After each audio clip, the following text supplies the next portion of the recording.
to the Fans Perspective, episode 3. My name is Boogie45. I got my dog Rick up in here. How you feeling? What happening, man? I'm good. Blessed to be here. Yes, sir. So today we're gonna cover a few topics. You know, we're gonna spin the ball today, man. You know what I'm saying? We're gonna take it back to a little throwback. You know, let me see what you think about this right here. Hold on one sec.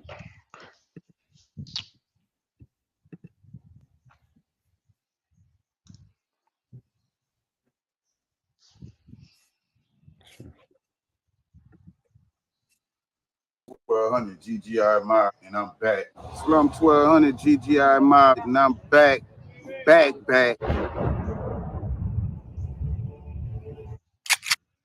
Between 2012 and 2013. And he will be deleted in 2013. So it says Glenn Thomas, born June 13, 1991. Died December 28, 2013. Better known by his stage name, Doe B, was an American rapper from Montgomery, Alabama. He was perhaps best known for being signed to fellow rapper T.I.'s Atlanta-based record label Hustle Gang. Thomas was also known for his signature eye patch, the result of a shooting that occurred in 2009. During his career, he released several mixtapes, including Trap Life in 2012 and Baby Jesus in 2013. He was also featured on the 2013 Grand Hustle compilation, Get Do or Die. Doc said, yeah, man, my cousin, man, he on the way up here to see me. I said, all right, man, well, tell him meet me up here, tell him meet me at Phillips. I was at Phillips, I think Lenny's mom, Phillips Labs or something, so me, Doe, Frank White, we went, sat down, had dinner, and Frank said to me, all right, now, so what we need to do to get up out of Montgomery, Alabama?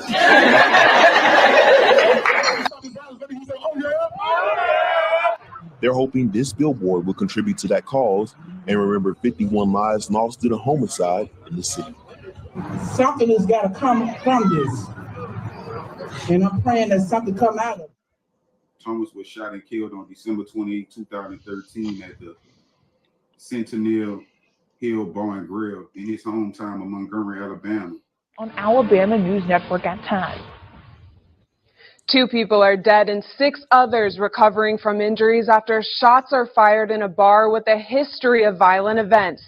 Now Montgomery Mayor Todd Strange is ordering the Centennial Hill Bar and Grill, formerly known as the Rose Supper Club, to be shut down as friends, family, and fans mourn. Doe B, take out, partner. Let me find out. This is one of Doe B's music videos.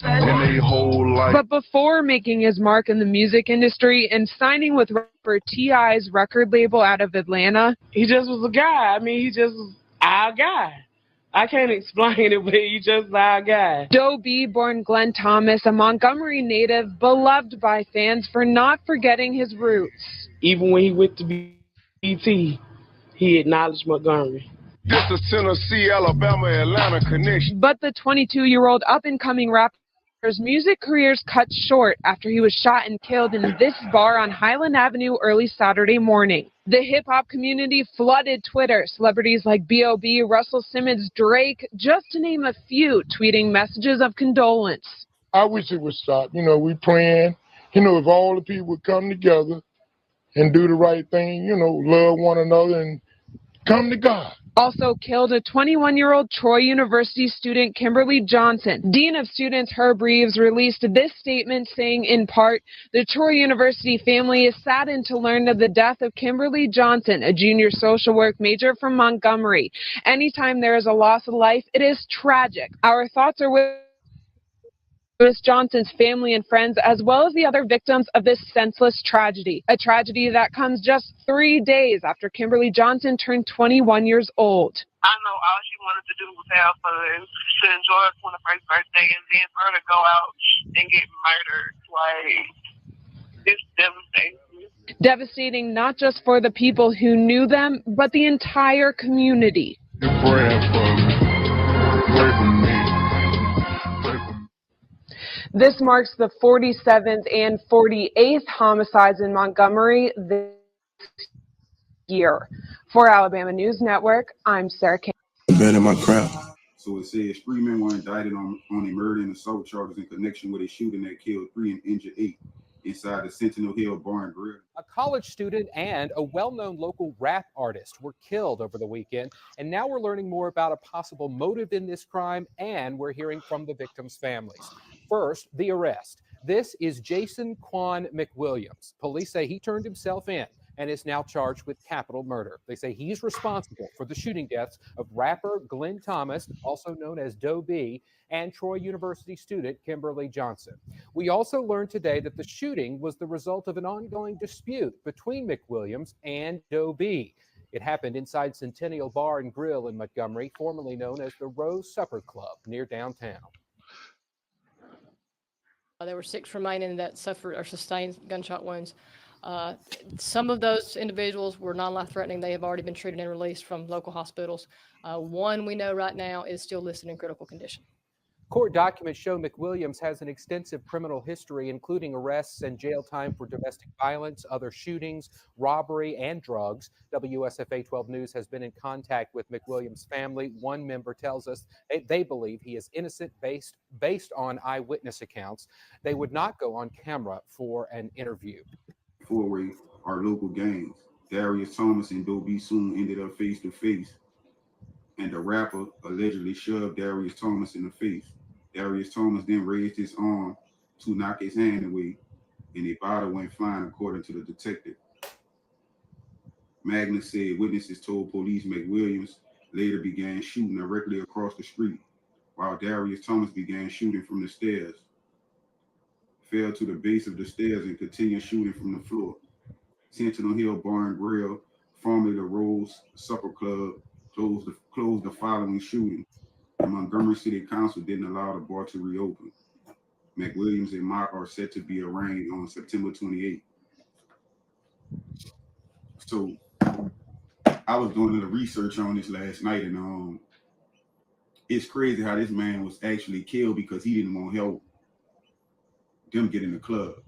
Like, how ironic is that? Like, that's crazy, huh? Like, you. That's not how that happened, but all right, that's what I want to hear. Like, what you think about that? You know what I mean? nah, man.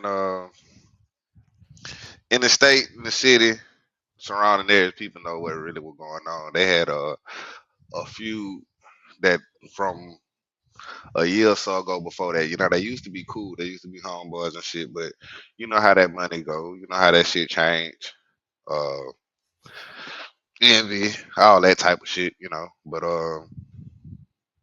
that's kind of how that went. It was already an ongoing feud, bro. It wasn't no, oh, you ain't let me in the club or you ain't help me get in the club. Like, nah, they had already banged it out a few times already. And you know, sometimes it be the people that you grew up with that end up doing you to, you know. So It it's just like be like that.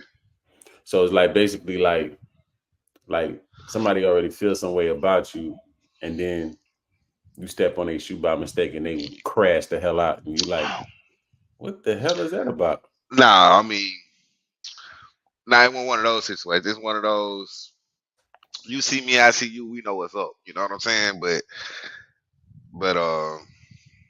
sometimes you know it's gonna happen. You just got to be on your shit. You know what I'm saying? Like, you know, some beef. I don't care if it's 5, 10 years down the line. Nigga see you, he gonna want to do it to you. You know what I mean? So he knew what was going on when he seen, bro. You feel what I'm saying? That's why it wasn't no. You know what I mean? Like, you know what I'm saying? Like, no sneak attack, no, oh, everybody's so surprised that this happened. Like, nah, people in the section, people around that know that this was an ongoing thing. You know what I'm saying? And sometimes, you know, I mean, he made a song about it at one point in time. He let it be known that, you know, I kill you, I'm a crash out. You kill me, you famous. You know what I'm saying? Everybody know you. Now you love. And that's kind of just how that situation was. Like, Yeah, that's crazy. I Homie mean, had a deal and all that. Like, yeah, you know what I'm saying? Like I didn't get on Doe B until maybe a month or two after he passed. You feel me? mm, Like I didn't really know nothing about bro. I mean, mm, I heard some of his music through the hood, you know, through the streets and shit, but I wasn't like, oh, I'm a Doe B fan. But when bro passed, one day we chilling in the car, sipping on drink, blowing one, and my nigga just kept trying to put the CD in. I'm like, man, go ahead, bro. mm, And I think that was that Baby Jesus. I ain't gonna lie, from the first song, Remember, I was like, mm, ooh, that boy just went in.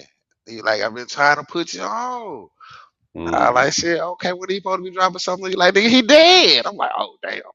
Oh You know man, what I'm right saying? away. Yeah, so then I went to get the information about what was going on over the time, you know what I'm saying? But it wasn't nothing I was just into, you know what I'm saying? Like, Yeah, it's not surprising though. Like they tell you, go back to your city, that way they end up getting you at. yeah. That That's joint is just crazy.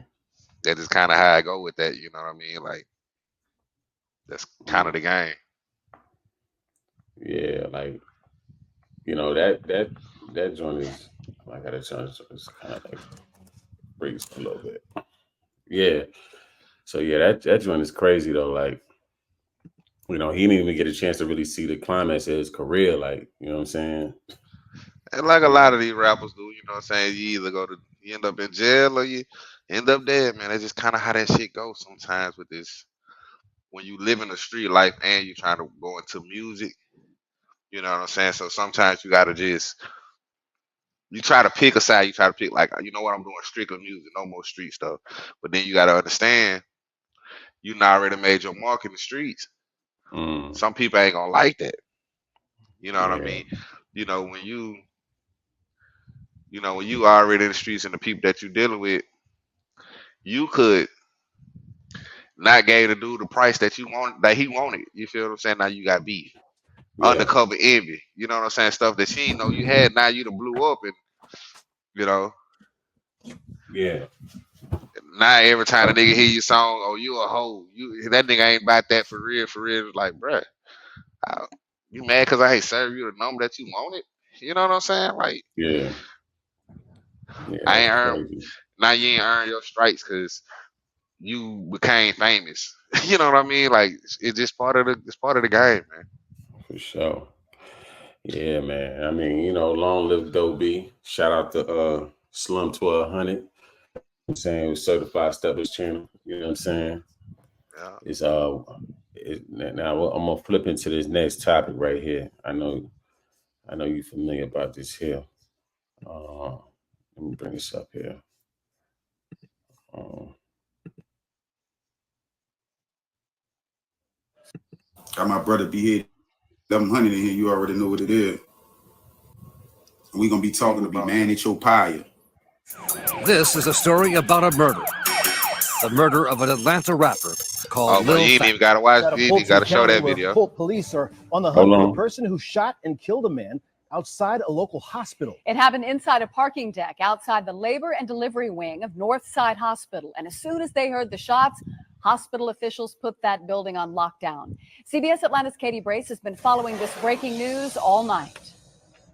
Stephanie, Yeah, Northside you ain't gotta show that Hospital one, bro. I lifted know its all about lockdown. that. Now, this hospital is known as. Okay, so this is about the dude Manny, right? Supposed to be the mobster. So Now how did that whole that was about situation come Lil together with Fat. Lil Fat, man? Recipes a Lil Fat. You know what I'm saying? But how did that whole situation come together? I mean, like, because look, Hey, look. it's Lil Fat. Then you got what's his name, man? Um, Bambino Gold. You got his cousin. You know what I'm saying? Then you got El Dorado Red, and then you got homeboy over here, Manny. You know what I'm saying? So where all these characters come from? Like, you know what I'm saying? Like, I mean, they just dealt in the same street shit. You know what I'm saying? Like, that go back to what we were just talking about with Dobie. I mean, if you a street dude trying to rapper, bro, if you ain't fully in the rap, you're still dealing with the streets. You dealing with street shit. you know, at the end of the day, Fat name was blowing up, but he ain't eating the way he wanted to be eating, especially with a baby on the way. You feel what I'm saying? You know, coming out of Baton Rouge, you know, 20, 30,000, you the man around that bitch. You go to Atlanta, $20, $30, that ain't no money. You know what I'm saying? So, especially at that time, not to say bro was broke or nothing like that. It's just, you know, you had to get up out of the city and get out there towards Atlanta to really make some real money. You know what I mean? Yeah. But a street dude, a hustler, gonna still do that type of time, you know, type of situation whenever he get into a jam. You know what I mean? Like you got to really been changed your life all the way open because so many times, even big time dope dealers, you know what I'm saying? Even sometimes they'll be, I'm getting out the game. We're gonna do this one last run. That one last run just got you 30 years, 40 years. You feel what I'm saying? Yeah. Kind of like. So now it's like they saying like him, Bambino Gold and his cousin, they hit somebody for some work. They did. They hit for some work. You know what I'm And their saying? arms was long. Whoever they hit, their arms was long. Because for one of them to get killed, and they well, Fat from Baton Rouge, right? Am I right? Yeah. Yeah. Bambino Gold from Alabama. Am I right? Yeah. They both got hit in Atlanta. One got hit in Macon, which is Bambino Gold and his cousin. They got found in Macon, and Lil Fat got hit in Atlanta itself. Yeah. I mean, you gotta understand, money is money, bro. You know what I'm saying? Back at them times, money is money. You know, you put a couple dollars on a nigga head, a lot of people willing to go do it. You know what I mean? But the situation was, Fat had Fat had shot with the niggas before. You feel what I'm saying? And you know they move loosely. You know what I'm saying? So he thought to himself like, you know what, man? They don't move like how we move. I'm gonna take them. You feel what I'm saying? He took them. You know what I'm saying? But the people he took, like you say, they got connections, they got hands to find out where Brad and you know the guy that they were dealing with the cars and shit. He you know he got tracking devices on all his whips and shit. So they was knowing where he was at. They knew where to find him. So, and you know he was also an FBI informant. Yes, and he was somehow tied in with them dudes. So it's like, how do you feel that comfortable? Did they ever? I'm wondering, like, did they ever see this guy before? Associated with them dudes? See, now at the time though, a lot of people didn't know that he was a informant. You feel what I'm saying? It's like, you know, you a rapper, you got somebody with some status, you know, with some bread. That's the person you holler at to go when you go to Atlanta to go get you the flyest whips. You know what I'm saying? Get you some Stolos so you can load that bitch up full of work and drive it back type shit. You know what I mean? Like he was one of those people. So that's what they was looking at it at. But see, what they didn't understand at that time is, you know, bro was a whole rat. And he gonna go to the highest bidder at the end of the day. You know what I'm saying? So when somebody say, "Oh, bro, you know this such and such stole my shit," you know, I know you fuck with him, woo woo. Oh yeah, a couple dollars, I'll tell you where he at. You know what I'm saying? As simple as that. A couple dollars, tell you where he at. But he did that a couple of times. He'd set folks up. He'd put folks in binds. You know what I mean? So eventually the feds came down on him because it's like, you know, you are informing, but you out this whole doing illegal shit. For the third time, we'd already caught you one time on that slap on the wrist. Second time, threatening with some time. Third time, they were like, fuck it. We're going to have to go ahead and send you up that road, my boy. I mean, it's kind of like, you know, Sammy the Bull. You know what I'm saying? You know, he caught on bodies, got caught work in and out of jail. You know what I mean? Somehow he managed to always stay out of jail. Then eventually they get tired of that shit and they go ahead and hide you. You know what I'm saying? But you know, shout out to Lil Fat Man, R.I.P. Fat Man. But he was on his way up, man. It was just he hot headed though, man. I mean, I feel where he was coming from. Young nigga blowing up, ain't making the type of money that you really want to be making. You got your baby on the way. You know what I'm saying? And it's just You just made the move, Yeah. but it was the wrong move. You know what I'm saying? Sometimes we be rushing to get that bread because everything happened at one time. And Mm. now I feel like, you know, with Turk being your daddy, Mhm. you really shouldn't have been hurt for that bread like that. But Mm. you're trying to be your own man to go get your own cake. You know what I'm saying? So I know how that go. But that was his move though. You know what I'm saying? Fat was the type of nigga that'll take you. Mm. You know what I'm saying? You came on some green shit, he gonna play you. He felt like you was, you're a lame. I'm gonna treat you like a lame. Mm. So the niggas that he took, he just felt like they was takeable. You know what I'm saying? Because they were just moving. They were moving rocky. They were moving like they were really stepping on that. But You gotta be careful because sometimes the dude might be lame, but his but the money nigga ain't who giving lame. them paper, yeah, the nigga who giving them that work ain't, you know what I'm saying? They ain't going, and that's just kind of how that was with him. Yeah. Well, But RP Lil Fat, you know what I'm saying? there was And so it's a much shit caution. going on behind it. Yeah, and it's a cautionary tale because it's like, you got dudes like Plies that make, ran off on the plug, ha ha ha, he, yeah, until you get caught. Yeah, till you got to deal with that. Yeah, you know what I'm saying? Then you got to deal with that, and You know what I sometimes mean? it ain't even worth it. But at Yeah, that time, it's worth it. You feel what I'm saying? At that time, it's worth it. for sure. Cause I be sitting here lying if I say I done paid all my plugs back. Shit. You know what I'm saying? So, Allegedly. allegedly, you know what I'm saying? Sometimes you just gotta get took, bro. You know what I'm saying? To stand on that. All right, so now this is something that we both mess with homeboy, man. Recipe Soldier Slim, you know what I'm saying? Yeah, back And down to Slim. yeah, but I want to see if you ever heard this theory before. You know what I mean? Shout out to Vlad TV. Well, you were locked up, I think, at this time, but in 2003, Soldier Slim gets killed. He was 26 years old. I remember this very clearly because I was working on this Tupac mixtape that ended up winning all these awards, Rap Phenomenon. And me and Bun B were working together because Bun B did a verse. I remember I called up Bun B to check on the verse. And I'm like, yo, did you hear about Soldier Slim? He's like, no, what happened? I'm like, he just got killed. He said, oh, damn. I said, did you know him? He said, very well. He said, well, he on that real shit. So he's like, I can't be totally surprised that this is happening, but this is a very sad situation. Let me tell you something. I'm about to tell you a story. I never told this story. I never say nothing about it because the dude's still living and the female, she's still living. It's this guy that was messing with she was Birdman. She was Baby Freak back in the day. And then I got hold of her. Then she started messing with this drug dealer.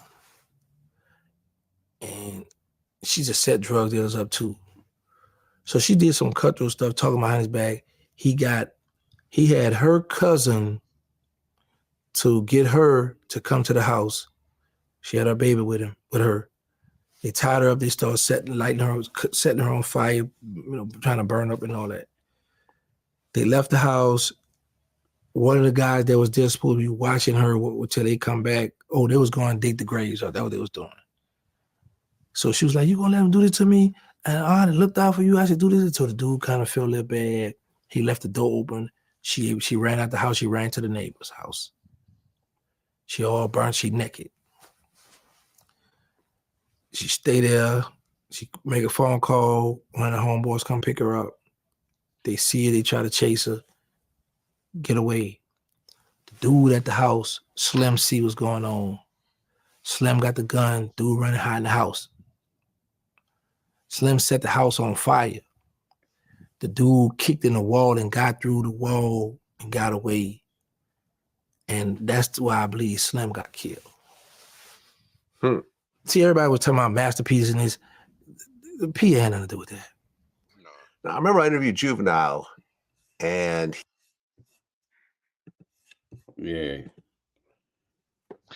I mean, I don't know. I don't know what he's saying is true or not. You know what I'm saying? He more in tune than I am. But Nah, bro. Nah. But this supposedly is a situation that led up to the dude that escaped from the house putting money on his head. Nah. Because at the end, remember he had a bag on his head though. yeah, but see, my thing is, in that situation, the same dude that was in the house was the same dude that let out, right? The way he explained it, right? Yeah. Okay. The man with the money, he not the one that's sitting at the house protecting her, then gonna let her go. He the one that was already in there who making them do what they do. You feel what I'm saying? So you're a worker. You ain't bossed up like that to put no bag on Slim head like that. You feel what I'm saying? You lucky to get up out of that situation. Honestly, you lucky that the dude that left you in charge to make sure she ain't leave. You lucky he ain't killed. Cause you just tripped. You just let the witness go. She can put all us in prison for life. You feel what I'm saying? So I get it, but I don't. Like, you ain't got enough money to put nothing on Slim head like that. And Slim had other shit going on, man. You know what I'm saying? This story that Slim didn't let folks fuck over people and do this and do that ain't step in their time. You know what I'm saying? So Now, yeah, that might have been his little homegirl or whatever, but yeah, after I shot up the house, that was the end of that, my bro. Like, now I'm hold on, there's one more piece that he didn't get to explain. Hold on. He says something to the effect of Slim's people let that happen to him without going to specifics. You know, he was our Tupac. He was the Tupac of New Orleans, and not only New Orleans, all the surrounding areas. And you know, I just felt like New Orleans should have protected him a little better than that. I feel like that. I put the blame on the people that surrounded him. I always did. When you first heard the news that he got killed, especially with the success you guys just had, how'd you feel? Man, I felt like I lost my little brother, man. You know, like I'm getting cheated. Like I'm getting cheated out of something. You know, our dreams and our plans. Well, our first plan was to take over New Orleans with music. By that is this: Slim had shooters and gangsters around him, but they was in the house. So when he was speaking on his people, he let that happen. Meaning like they were supposed to be there to protect him. They were supposed to be. You see how these rappers how they move now these days? Them little shooters on hand and everybody. You got to protect the money, man. Back then, include Slim, we all were gangsters. But I was in the Fed at the time. But everybody so busy want to be shooters. So nobody not really thinking like Slim the money man, Slim, because they looking like Slim a gangster. Slim gonna protect himself. So when Juven said that, when I saw that too, I was like, okay, he mean, you know, he died on y'all watch.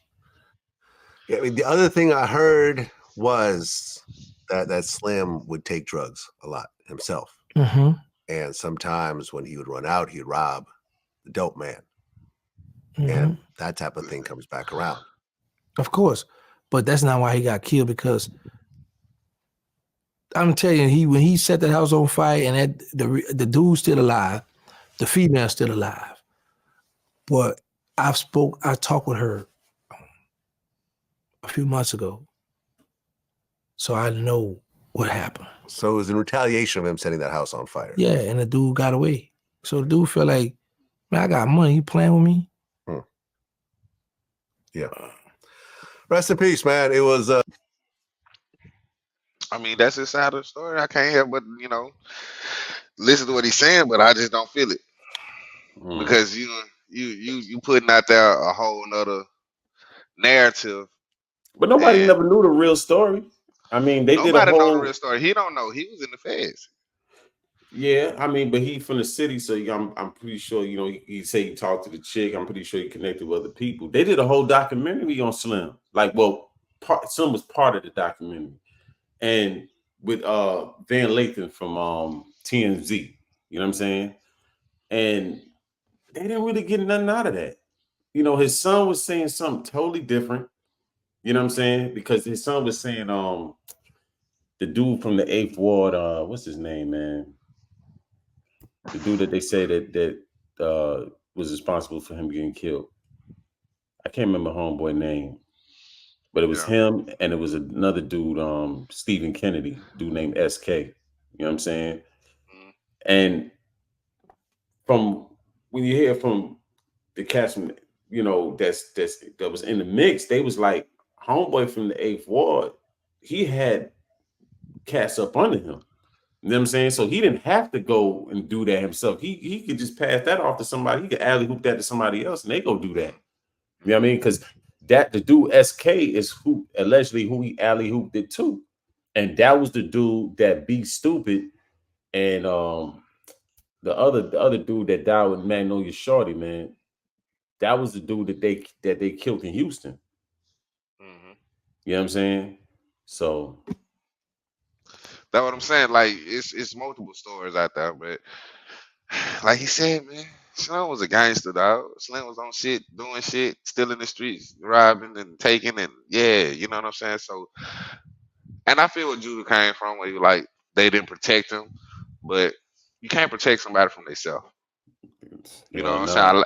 A lot of times we self destroy ourselves, man. You know, so Real talk. he kind of sugarcoated or not sugarcoated. He kind of fucked away.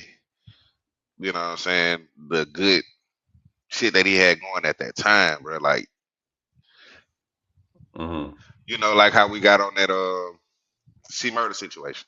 You know, C Yeah. murder 40 million up, catch a murder charge. You know what I'm saying? Sometimes we do it to ourselves by the people that we got surrounding us, by the shit that we doing in the streets, because we can't leave these streets alone sometimes, because that's really all we know. So, you know, like going back to what he said about what Bun B said, is like knowing the guy, understanding the guy himself, you're not surprised. You feel what I'm saying? Like, what's the guy name? Extension. You feel what Yeah. I'm saying? Him dying, getting killed like that, it's a surprise. Yeah. You know what I'm saying? Because he went to go do a giveaway. I mean, he wasn't really into nothing like that. He wasn't no street dude. You know what I'm saying? Like he wasn't on that. But you know, when Fulio died, niggas ain't surprised. You feel what I'm saying? Because he on that type of time. That's what y'all doing. That's what y'all moving. That's how. So it's like that with Slim. It's like at that point in time, you're not surprised because it's like, bro, this is how you're moving. We love your music. We love what you're doing because it represents what we doing. But when it happened to you like that, we not surprised. It hurts, but we ain't surprised. Yeah. You know what I'm saying? It's like, so yeah, it's gonna be theories. It's gonna be, oh, this happened. This could have happened. This. We don't know because we weren't in that situation. And most of the ones that's in that situation, dead and gone. You know what I'm saying? He's speaking on what he think, and he was in the feds. Yeah. Yeah, But you know what I'm we saying? travel fast, man. And when you in the feds, you in a particular car. You know what I'm saying? He was in a New Orleans car, the down south car. So he up in there with 10th Ward Fat, rest in peace. That was a gangster from out there. You know what I mean? All the big steppers, you know what I'm saying? So they gonna hear shit. They Man, communicating with the streets, they gonna hear shit. You know what I always say? When you locked up, or somebody tell you a story, you ever played that the rumors game at church? Not church, but at school, where the teachers whisper something to the first person, they gotta whisper and go all the way back around until it get to the last person, and that person speak on it, and it's never what the first person said. Everybody gonna always add their little twist, shortcuts, this, that, and other, they theories, put their twist on it. If the world we living in now, Shawty can be up $100,000 if she actually knew what the fuck happened. You know what I'm saying? She get on a podcast or an interview and speak her mind or her truth or what she believe. She be getting tens of $20,000 per interview if she knew the truth. If she, you know what I'm saying? If that's what type of, if she really knew something type shit. You feel what I'm saying? But if they came to get her, her life was in danger at that point. Her life been in danger. She supposed to been dead. Let them tell it. How they let her go, but they ain't kill him. I mean, but they killed him, but they let her go. Come on now. Who leave loose ends like that? Not real street niggas, but we don't leave not on loose ends like that.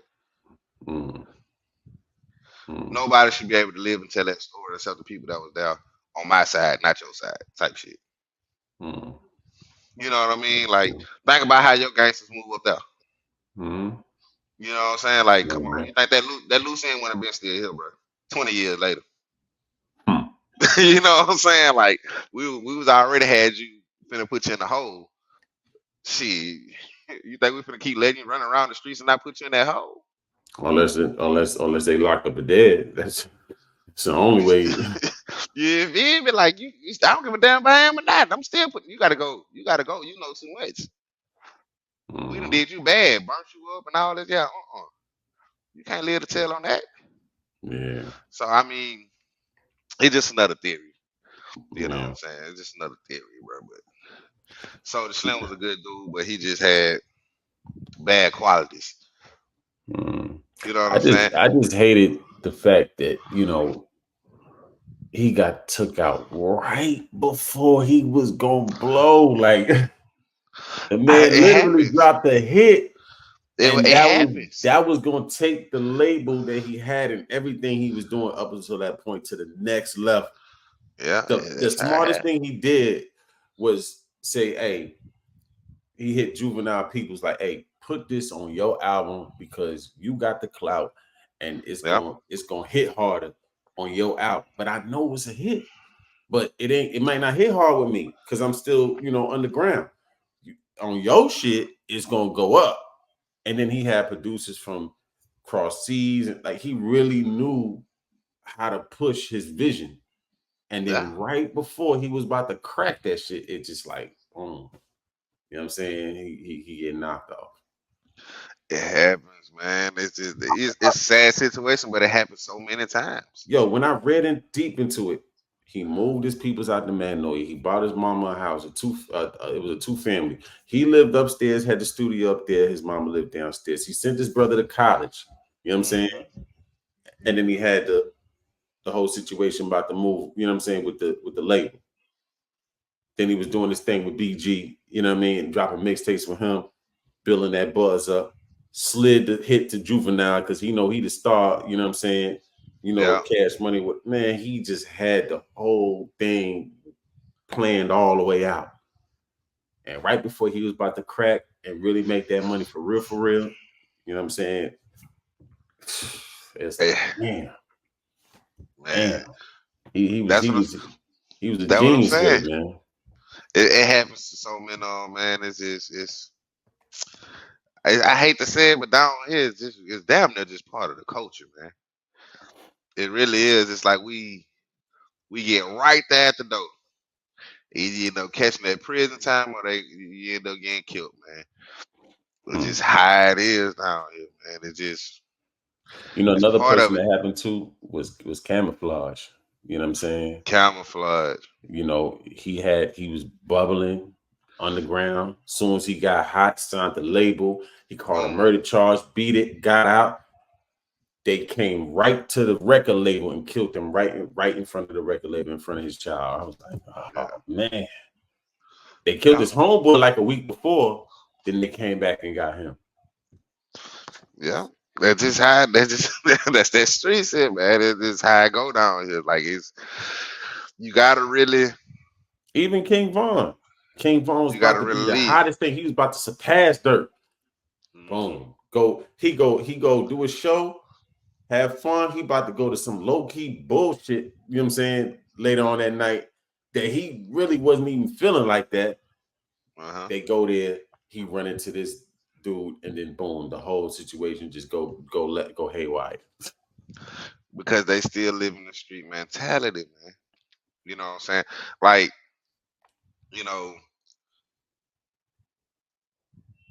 people who really live a street mentality, it's hard to let it go. It's an addiction.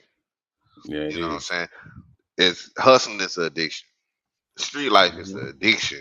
You know what I'm saying? So it's like, yeah. You remember we had a conversation, but it's like you feel like, some of these newer rappers, they blowing their opportunity once they get hot on some trying to kill something, going to jail, don't care type shit. And it's like when you a street dude and your people really out here dying. Your people really out here, you got a tat them on you because they gone. Mm-hmm. It's kind of hard for you to let that go. So if you see anybody or anybody try to play with you, you automatically want to go right back into that mode. Yeah. Forget a bag. Hmm. Forget being famous. You know what I'm saying? Forget all that. You ready to crash out? You ready to go right then and now? So it's like it's just a mentality, man. It's like it is what it is.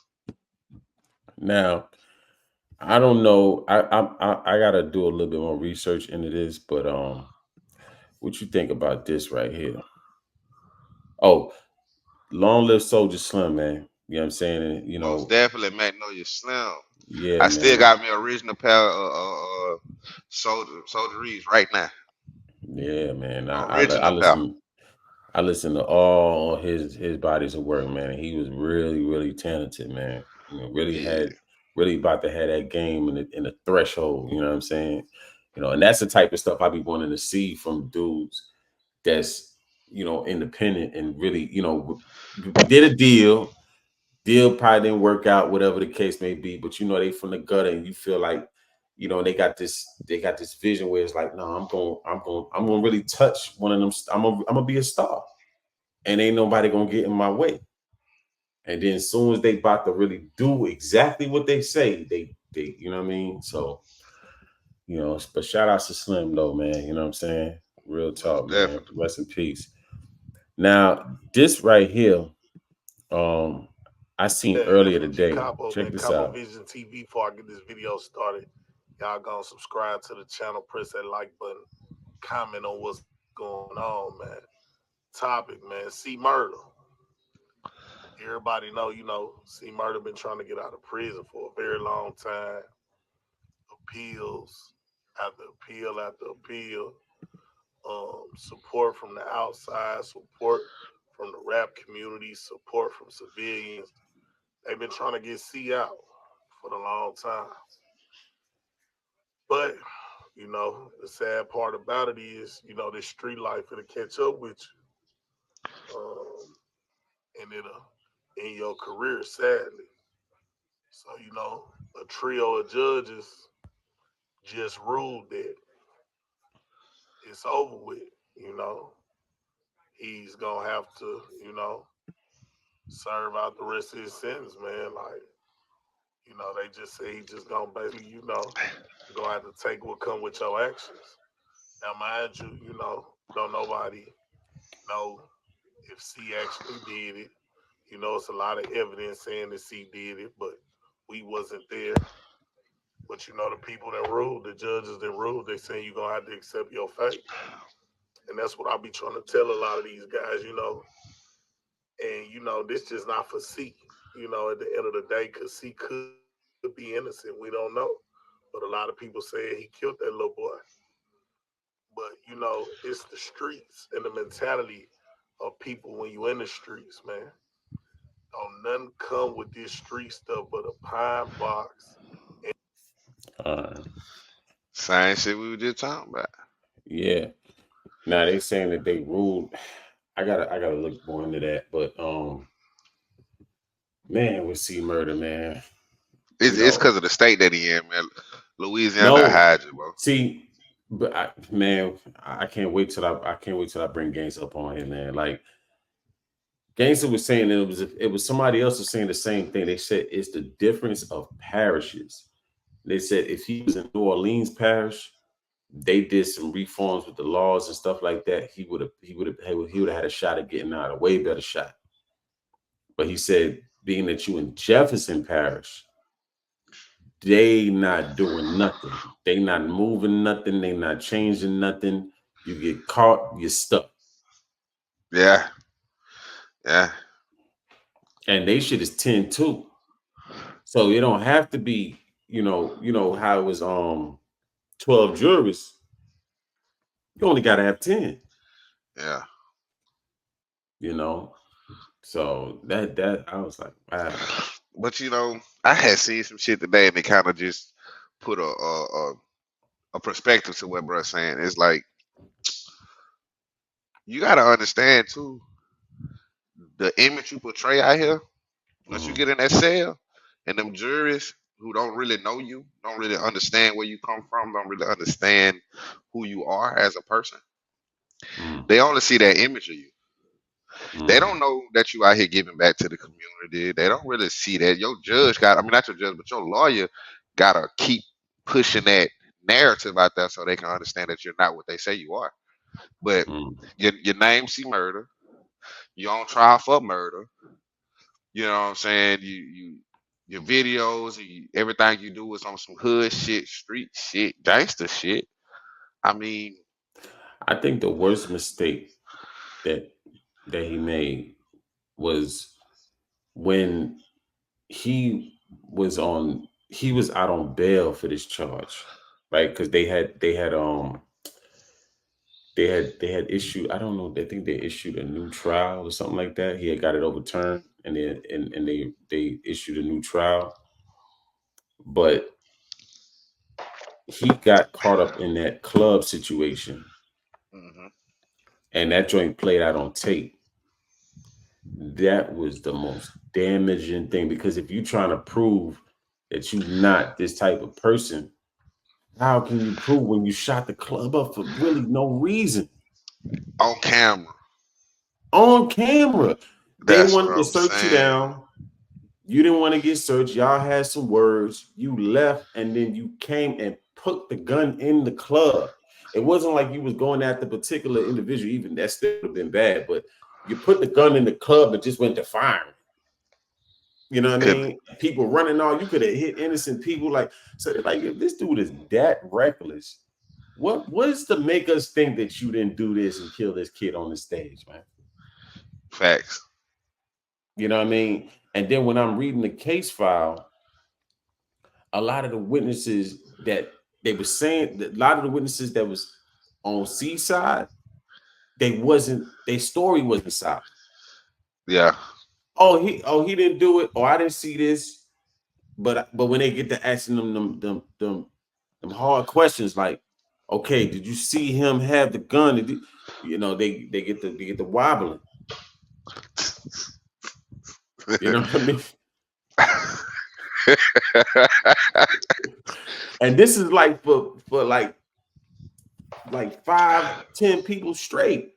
They get the wobbling, and I'm reading it all the way through so I can get a full understanding of if this and they wobbling in what they saying, they story changing and all kind of like, oh man. Because you don't want to get on that stand and commit perjury. That's 2 years you got to do for a nigga that. I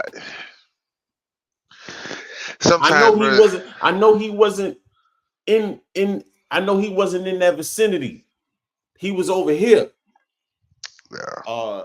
So can you testify to that? Did you see him? I don't know. Yeah. They ain't gonna get on that stand and they ain't gonna get on that stand and I'm perjure like, themselves come like that, man. on. 2 years, 2 years. Man, look here.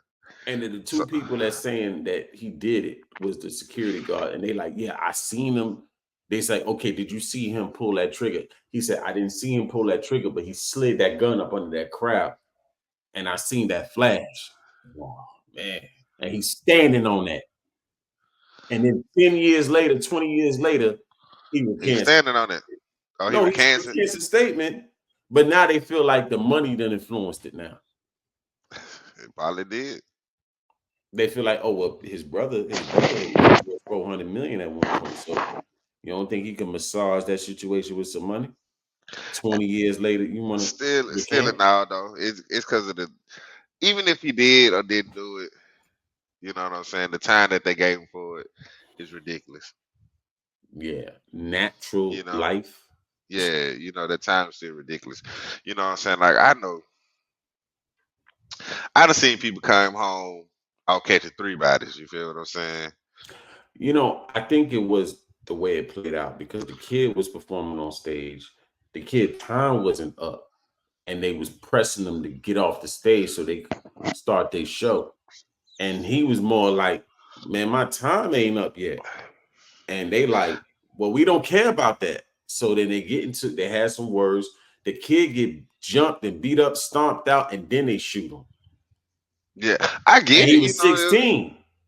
yeah, I get it. That was a fucked up situation though. But you know, like I said, I'd have seen what people that did worse, bro, and came home. You know what I mean? So it's like sometimes it's like you say where you at, the city, the state, That too. the parish, you know, the prison. Like it just depends. Like, cause It didn't make it at the no end of the better. day, you could have took a see like in Alabama, you could take a L, take a life, and do 15 and come home. Mm. You know what I'm saying? Yeah, But in that's some pretty much how places, New York is. you Depending know on what if the I'm saying? crime is heinous. Yeah, you feel what I'm saying? And in Because some if cases, it's a we had a and then it just got to that, then okay, it ain't gonna hit you with the whole hammer. It's like, all right, you know what I mean? But if the crime is that, like, they would look at that as a heinous crime. Because it's like you beat him, then you shot him, and he yeah. underage. So he And basically a it- baby. and it's your second time shooting inside of a club. You're a repeat offender. Exactly. And it's You know what I'm multiple saying? dudes that was involved in that. But And you don't want to give up. once again, you got the wrong people around you. Why? You the money. Somebody supposed to took that charge. Keeping it gangster. Now, on the real, uh, yeah, I was watching a couple joints and dudes were saying that what's his name? From Calio, man. It was a dude they used to run with them that allegedly told on somebody, but he threw C name under the bus and he was a hitter himself, and he was supposedly the one that stepped on homeboy. That's what I'm saying.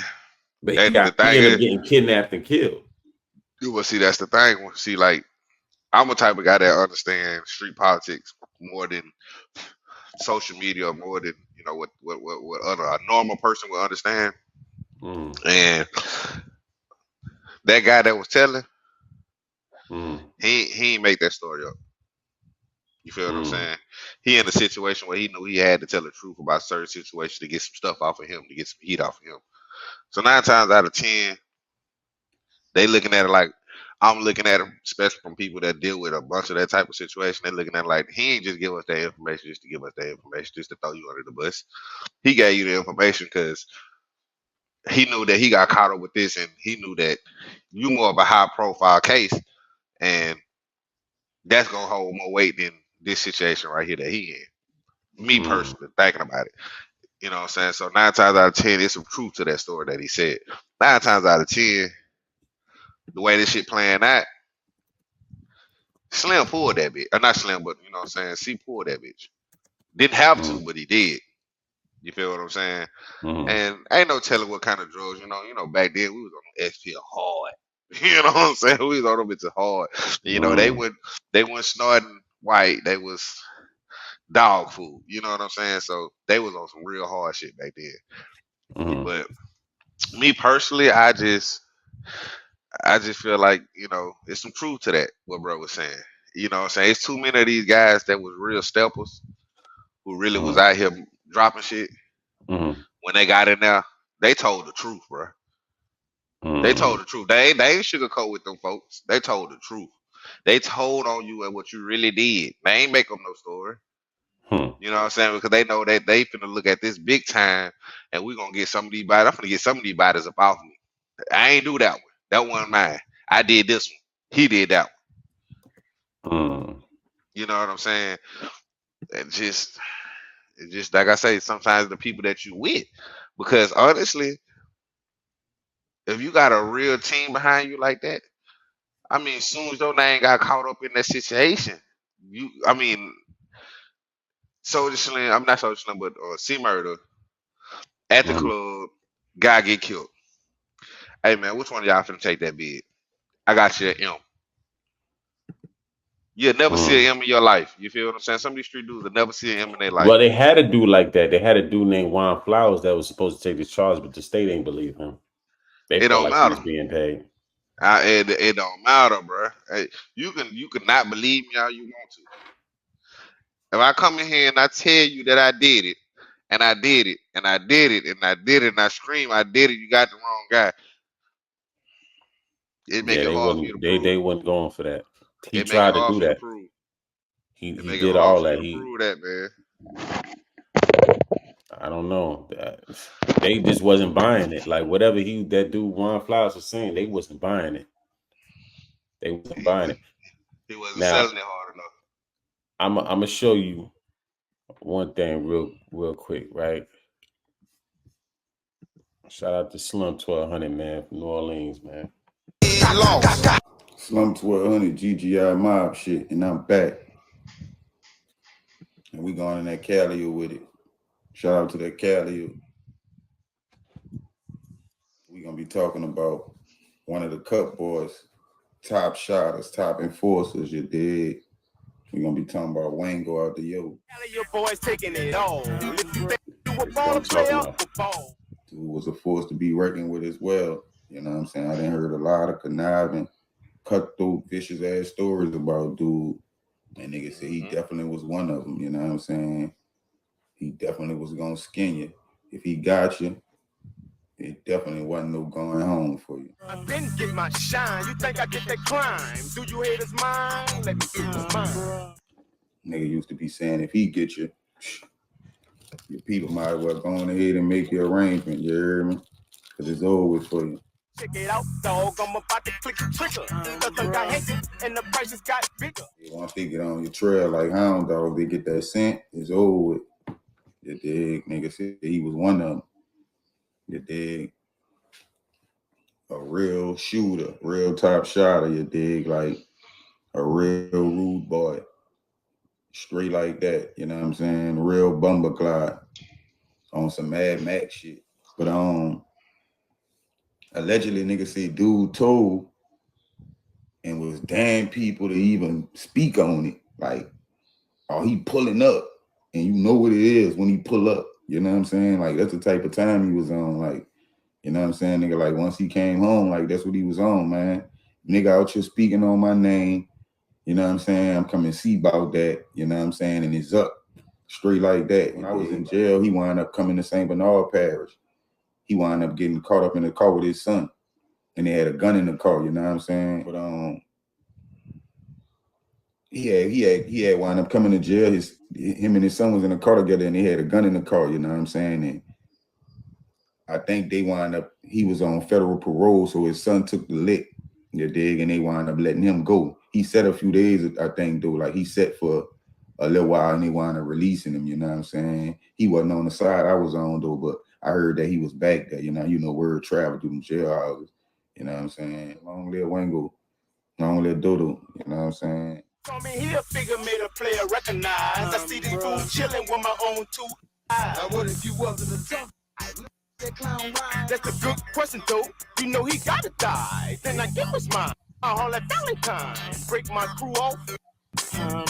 Long live all the fallen members out there, you dig? Long live all them lost soldiers, all them fallen soldiers. I know they whole clique was on some real bumpercloud shit, you know what I'm saying? Some real shotter shit, like some City of God shit. Them dudes really was serious, bro. Like whenever they, it's like back in the day, back of town, the Cali back of town, the G was basically like a replica of back of town. Cause they in savagery and viciousness, they was just like back of town. That's how back of town rocked out. You feel me? Like that's what it was, you know what I'm saying? Real talk, like nigga know one thing, man. If them niggas got on your trail 9 times out of 10 when they catch you, you're dead. You're gonna be unidentifiable. You feel me? You might be burnt up. You're dead. You might be chopped up. You might get hit 100 times. You know what I'm saying? Like they might find. You feel me? Like a nigga knew one thing. Like when them niggas got on your trail, ass niggas. But like that was the first time I ever heard a nigga saying, man, them niggas like to lay on your house and follow your people and snatch your girl and you know what I'm saying? I'm like, man, them niggas on some whole movie type shit, you know what I'm saying? Like niggas off the G used to, you know, bang with niggas from back of town. The cut boy. All right. So Wango is supposedly the cat that told on C. You know what I'm saying? Mm-hmm. You know, but C was repping Cut Boys. Remember in that Straight from the Projects?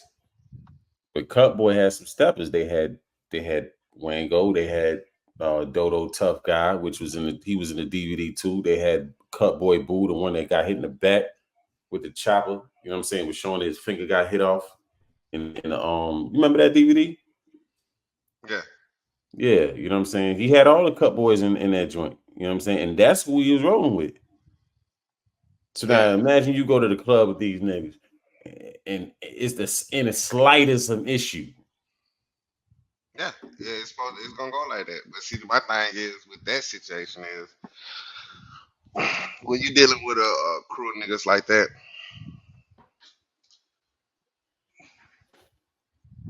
you gotta be careful how you move. You'll be on that list. You ain't one. You're not the original nigga. You know what I'm saying? You didn't. Yeah, you from the projects, but you ain't stuck with us like that. You know what I'm saying? Like your brother made you rich, nigga. You know what I'm saying? So we using you. You know what I'm saying?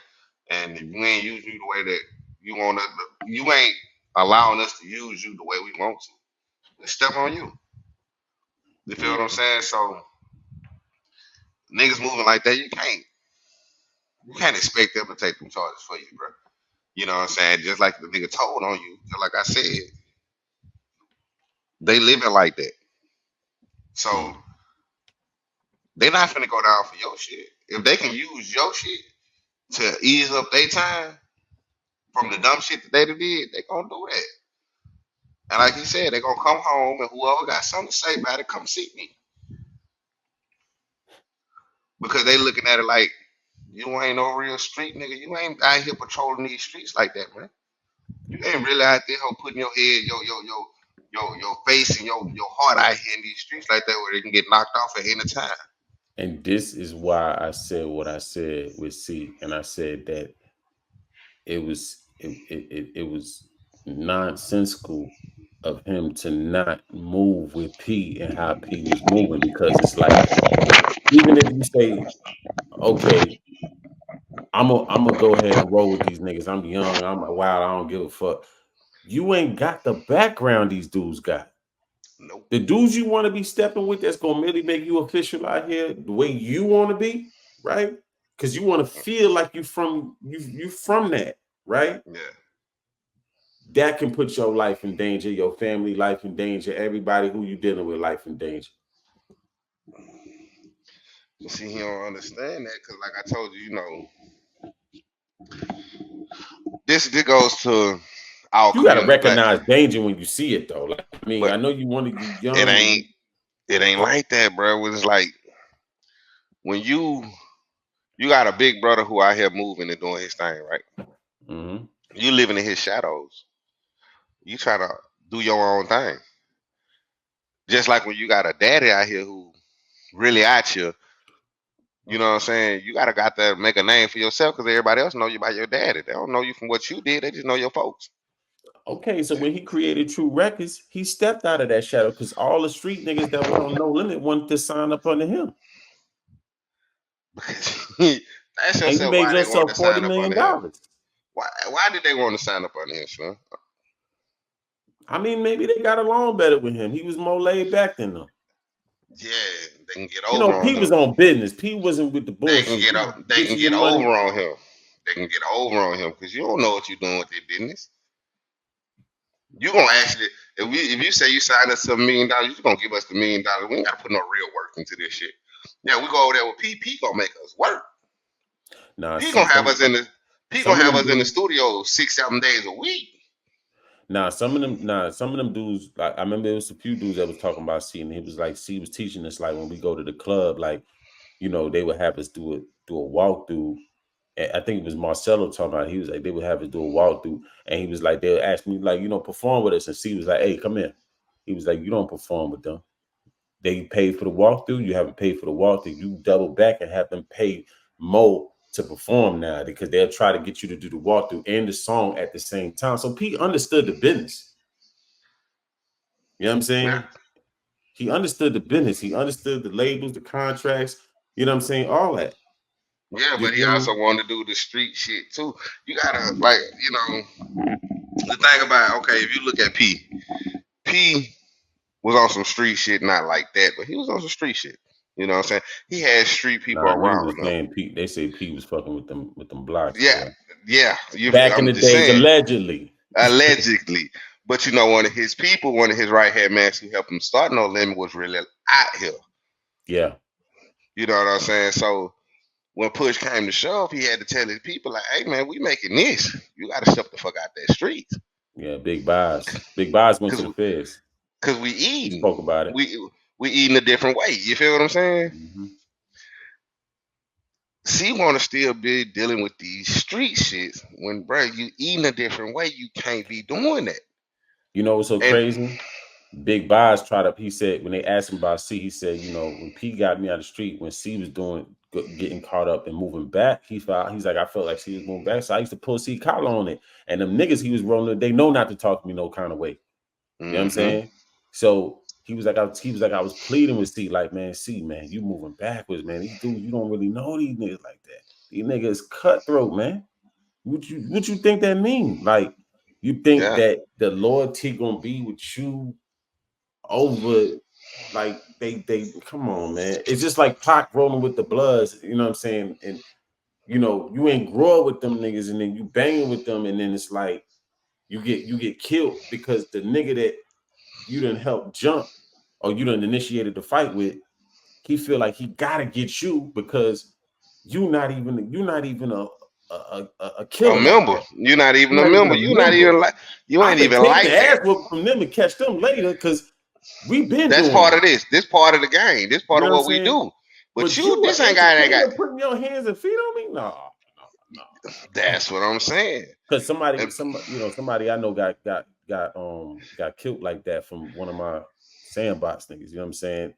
You know, thought that because some killers checked him, that he could check him, and it's like, nah, it ain't the same, bro. And he ended up learning, you know, unfortunately, ended up learning, you know, the hard way. The hard way. Yeah, because it ain't like that, bro. It's like you ain't ain't no way you finna come out of the suburbs and come to the hood and think you finna check a nigga that's really out here. But you out your rabbit ass mind. Yeah. But they gonna leave you right there. But the same nigga from across the street that's literally in that hood with him, he gonna let that shit go because he already understand what comes with that. Yeah. I'm gonna have to catch him on another go round. But you walk up on me talking crazy, I'm gonna dust you. Ash to dust you real quick. You know what I'm saying? Because you don't even know what you stepping into. Yeah. And I feel like with C, it was just like, you know, you didn't understand how dirty it could get out here. Going to prison saved that man life. Whether you want to understand it or accept it, going to prison saves C murder life. Because of the people that you was running with. Because the people you was running with, they were gonna cut you, brother. You gonna get cut. You wasn't gonna make it with them. You know why? Why I say that? This is why I say that. Because them niggas couldn't rap like that, bro. They weren't gonna blow up and make you no real money. You feel what I'm saying? You know, he financed that video that they did, right? And that me and you both are music connoisseurs of older music. Yeah. That shit wasn't rocking, bro. Mm-hmm. That shit wasn't rocking. It had a nice little storyline to it, but that wasn't what we was just like rocking to like that. You feel what I'm saying? Yeah. So they weren't finna blow up. They weren't finna go, oh, it's up from here. I'm like, nah, bro. That wasn't happening.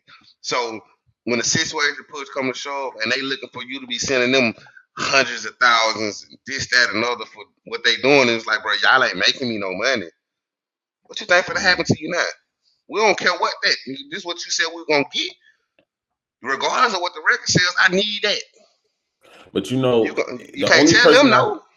The only person I think that kind of understood, that was kind of on the same level he was on, that was one of them guys that was with them, that was actually the dude that was one of them guys in their crew, was Dodo Tough Guy, because Dodo Tough Guy had his own label. You know what I'm saying? He understood the business. He understood the business, so that's where C and him was able to connect. You know what I'm saying? But the other niggas didn't understand that business, bro, and they wasn't gonna hear that. And guess who? And guess what happened when it come down to the come down? He gonna get the fuck out the way because he gonna rock with the niggas he been rocking with. Slim, you put yourself in, not Slim, but you know, C Murder, you put yourself in this situation. You know what I'm saying? So yeah, either pay up, even though you know they don't deserve it, and I understand they don't deserve it. You want your life or what up? You want that paper. And then once you give up that paper, you gotta understand now you're gonna get it started. Yeah. Now they looking at you as soft. And now you're gonna have to make P had to come out the woodworks. And You know pull what I'm some saying? cards. Exactly. That's the thing. That's what I'm saying. So Jeopardize your family. yeah, you feel what I'm saying? And that's just what it is. I feel like, you know, prison saved his life. Yeah. Even though prison ain't a life that for nobody, but it saves your life. Because I know how probably Bias is probably looking at it like, man, if something go left with these niggas, I'm gonna have to go all the way out there for this thing. He looking at it the same way too, like I'm gonna have to go all the way out there for this thing. Yeah, because that's his little bro. That's his little bro. So exactly. You gotta be big brother, regardless if we beefing or we ain't got no conversation right now. You feel some kind of way about the situation, you still my little brother. Mm-hmm. And I can't let them step on you like that. Yep. And then even if I do let them step on you like that, they're gonna feel like they can step on any of us like that because we let that ride. Yeah. So it's definitely can't let it go. So it's like at that point in time, it's like what was best for the family was for you to go ahead and take that bid because you put yourself in that predicament where you could have fucked everybody up trying to be hot headed, trying to, you know what I'm saying? Now I ain't saying Slim ain't no gangster. I mean, so C Murder ain't no gangster. I ain't saying it. Yeah. I ain't saying he ain't no gangster. I'm saying, bro, you ain't stepping like they stepping. Let me say that. Yeah. You know what I'm saying? It's a different from the hunger in them boys' eyes. And what you ain't got to do what they do. Yeah, every now and then money might be low. You might have to kick a door or sell a couple, bags or something, allegedly to get you a couple dollars. But this is crazy. And it's their life. Because he was rolling with Slim, right? And I know Slim would have talked some sense to them because I remember when Slim got locked up and BG was outside, right? Slim, this is what BG Moms was saying. BG Moms was like, Slim was kind of worried about BG because he was like, man, he hanging around my people. And I know BG got a good heart. He don't like them niggas, you know what I'm saying? And it's like, you know what I mean? Like, he ain't cutthroat like they is. Yeah, you know what I mean? So he's like, he said, his BG Moms was saying Slim was kind of worried about BG when he was out here by himself. You know what I'm saying? As he should have been because he understood where my little partner was at. You know what I'm saying? I'm knowing who you running with. I'm knowing if they get and the he knew opportunity. BG since a youngie. You know what I'm saying? So he like, I know you ain't no pushover, but you ain't them. Niggas. Yeah, you know what I'm saying? That's what I'm saying. Like you ain't got the same kind of hunger in the street shit like they do. You feel what I'm saying? Yeah. You 16, 17 out this home videos making a couple $1,000. These boys is out this whole starving, wearing bobos, robbing folks, breaking from those. You know what I'm saying? Like it's a different type of hunger, bro. Yeah. Yeah, they showing you love because you came back and you fucking with them and you helped them get a couple dollars. But what happened when that? Because you gotta understand, a lot of them boys was on that dog food, snorting dog food. Exactly. BG was too at a certain time. Right, he was. He had that much on their back. But Slim was like people were saying, like Slim was kind of pushing them to go get off that shit. You know what I'm saying? And get up. But Slim was on it at one point in time too. Yeah, he got off it too. But when he got off it, he was like, "GZ, you got to get off that too," because it's like we trying to do this rap shit, and we had the same experience. I'm a little bit more seasoned, but we had the same experience, so I know what I could take this shit. You know what I'm saying? If we could just get our mind right and just, you know what I mean? Slim was like, he was far from a fool, man. Like, he was far from a fool. But that's just kind of how that street shit. You know what I'm saying? When you got book sense street shits and you got knowledge of knowing people and seeing how they move, you understand certain things, bro. It's like it takes a strong mind to get off that dog food. I don't give a fuck. a lot of people can't get off of it. You know what I'm saying? So Nah, it Slim takes got off it. it takes a strong mind to get off any drug, to be honest. You know what I'm saying? Yeah. So Yeah, Slim got off it, and he pushed PG to get off of it so and they could get off be of it. productive. You know what I'm saying? Like, and then they ended up being in the studio all the time. Like, you know what I'm saying? Like, yo, we gonna write these raps, we gonna get these beats, we gonna do this. You know what I'm saying? Yeah. Because I see where this could go. I seen this make niggas millions of dollars. So, you know, if I already had experience with this, I'd have made a couple $100,000 with this shit. Why not? You know what I'm saying? You know, I felt like that was like the key that was missing. Like, you know what I'm saying? Once he passed, like, because he had good sense, but he had both. He had good sense, but he knew how to think like them cutthroats too. Like, you know what I'm saying? He had to come in because he grew He up with him. had to. He had to understand. You know, he out there in that concrete jungle, so he had to know how to survive out there. Yeah. And that's what happened when he got in the industry. Most people get in the industry and they just go with the flow because they don't understand survival. But somebody that coming out of the streets like that, they can understand. Like once you get in here, once I get my foot in it though, yeah, you might fuck on me the first go around, you won't fuck me again. Yeah. You know what I'm Yeah. saying? Because now I learned, I see where I go, I see how I move, I see how this shit work. So the next person won't come up and get me. Yeah. You know what I mean? And it's crazy because I'm pretty sure, you know, Slim that had them talks with C. I'm pretty sure Slim being, you know, seasoned how he was, I'm pretty sure he pulled C to the side one time. He was like, "See, man, what you doing, man? Like, like what you doing, my nigga? Like, you know what I'm saying? You But know, I think at that point in time when they was rocking together, before all that shit happened. because Slim was getting money too. It's not like he was depending on C for anything. Nigga, I'm getting my own. That's what I'm saying. I was Having saying it like too. when they was actually having these conversations, I don't think it went the way that we think it would go because of Soldier Slim knowledge. I think it went another way because it was too many drugs and money and hoes involved. You know what I'm saying? So it's I like, know they was having fun with it, you know what I'm saying? But yeah, so I'm pretty sure Slim seeing how C moving, you know, you always observe everybody around you. And you see how C moving, like, man, why you moving like that? You know what I'm saying? Like I ain't hear you because you know, Gangster was saying this joint and people kind of felt some kind of way, but Gangster was like, bro, I ain't never heard C really be, you know, he was like, if you was a stepper back then, people will know about you. yeah. You know what I'm saying? Yeah. So He it's wasn't like no stepper. He wasn't no stepper. that Like, what I'm come saying. on, So it's man. He like wasn't no stepper. that what I'm saying. So it's like, okay, I know Slim could have probably peeped that and was like, all right, but you moving kind of like what you Like you doing, like bro? that. Yeah, But like I you listen, know, he probably be like, shit, listen, man, I ain't trying to check your gangster, nothing like that, nigga. I know you ain't no pushover, nigga. But you got a great situation right here. You got a whole label. You know what I'm saying? You having it. You got big mansions and all kind of. Slim was in the mansion with him, like, you know what I'm saying? You know, throughout the North, yeah, they went to the mansion. He making music in a studio in the mansion. You know what I'm saying? Like he was all over with C. So it's like I'm pretty sure them conversations had to happen. And C kind of like, you know, nigga. why you keep going back to the hood? Yeah. It wouldn't even be on no like I'm trying to preach to you. It's just Why? man, why you keep going back to the hood, man? They're my peoples, bro. You know what? Them ain't your peoples, bro.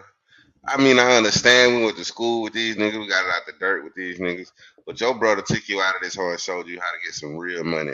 Why you going back fucking with these niggas who? But you know, one day, maybe, you know, C Murder be having the opportunity to get out here and tell his side. You know what I mean? But as far as now, it's just us speculating. But I bought his book. He made a book in there and I bought it. You know what I'm saying? see, you remember? I mean, we had this conversation. I told you at a certain point in time in my life, you'd have gave me $40 million. I'm going to fuck. I'd have still been on the same crash out ass shit. Just being honest. You know what I'm saying? You'd have gave it to me. How old C Murder was when he got that $40 million deal? What, 26? 25? Yeah, he was rocking with P since like the early 20s. Maybe he went to the military, but he was there with Pete through that whole. I'm just saying, like when he finally was getting that bag when he got that check for making his own record, I think he about 25, 26.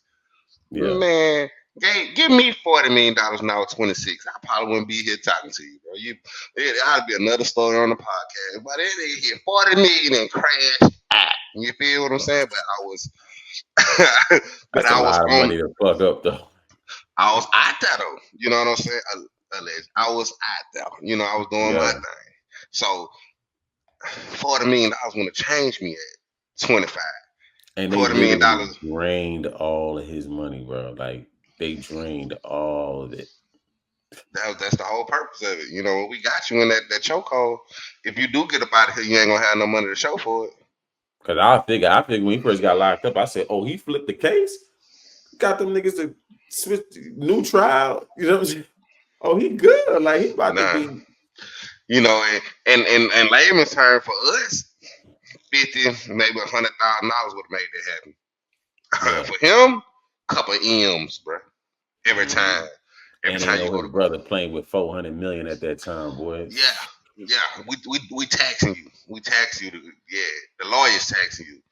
DA, everybody taxing you. Yeah, we're gonna get this money about you. So, you know what I'm saying? Like I said, The now, but lawyer you got another lawyer, and Pete got him lawyers too. Like that shit was, oh man. But yeah, like I was saying, you give me 40 million now, I'll do the right thing at 34. But I didn't know 25, but I don't know. I ain't gonna play $1 million on the square. I made it. I didn't broke all kind of boundaries, all kind of man. Listen, I'm chilling. That's now. That's what I'm saying. Now, yeah. Back then, I was thinking like that. I wasn't, boy. I'm talking about $1 million. I'd have been looking like where I go spend it at. Who know the number to that guy who can fill my order? You hear me? Like y'all. Now I wasn't perfect, but I know I had because back then I had money, but I had no guidance. I had nobody to really show me how to really use it. I had to kind of just fuck it up and then make it back again. Like, you know what I'm saying? Like I didn't want to know how to use it. I didn't want to know how to I wanted to do it because I wanted to get rich. Like, you know what I'm saying? I wanted to get rich, bro. Like I want the big Jesus piece. I want I'm trying to get Fred. We hitting club. I wanted everything in that Last Don movie, nigga. Like all the chain, all the jewelry with the pinky rings and all that, Bentleys and man, I wanted the whole swap. You know what I mean? But I had to realize, it ain't about a car or some jewelry. It's about how you making that money come back every time to maintain that lifestyle. Like, you know what I mean? We had a motto back then. If we lose it, we'll get it back. Yeah. That's how we live. That's how we live. You know what I'm saying? Like we lose it, we get it back. So if I just hit for 10, 20 of them things.